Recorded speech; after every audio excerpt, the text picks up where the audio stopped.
大家好，歡迎來到知定講堂的啟蒙論壇。我是姓名協會理事長黃清龍。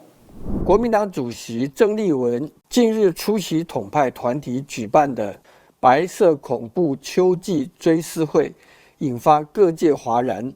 當時活動現場懸掛中共間諜吳石、朱鋒等人的照片，並播放着《東方紅》、走向復興等紅色歌曲，現場氣氛儼然成為統一祭典。主辦方並刊登以中共電視劇《沉默的榮耀》為題的文章，稱吳石為民族復興的烈士。鄭麗文事後聲稱不知情，表示自己只是為思想犯與受難者致意，但政治符號不會因個人解釋而消失。當一場追思會被包裝成對中共隱蔽戰線英雄的致敬，任何政黨領袖的到場都等於替統戰宣傳背書。事實上，吳石的歷史定位完全沒有含糊的空間。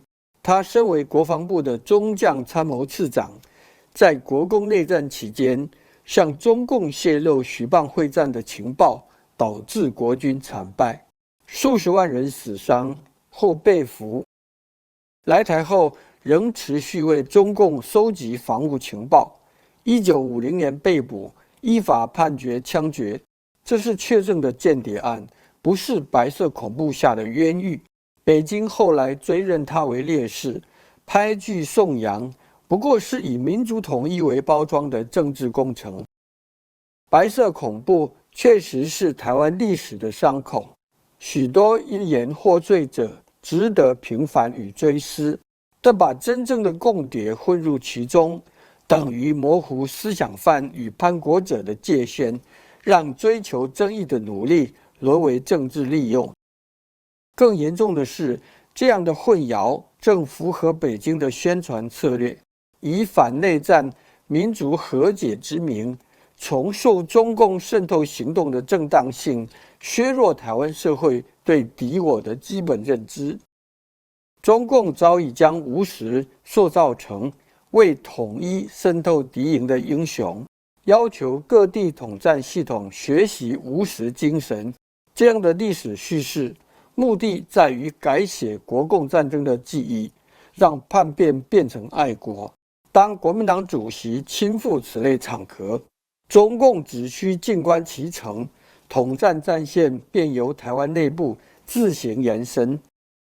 國民黨的尷尬不僅在於這場風波本身，而是在於它再度暴露出對歷史的自我矛盾，從反共建國的政黨變成願為共諜獻花的政黨。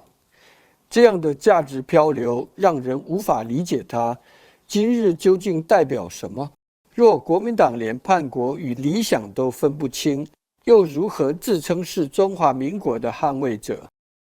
白色恐怖的追思應建立在真相與人權之上，而非被赤化之儀式所挾持。追求歷史和解，不是抹去是非。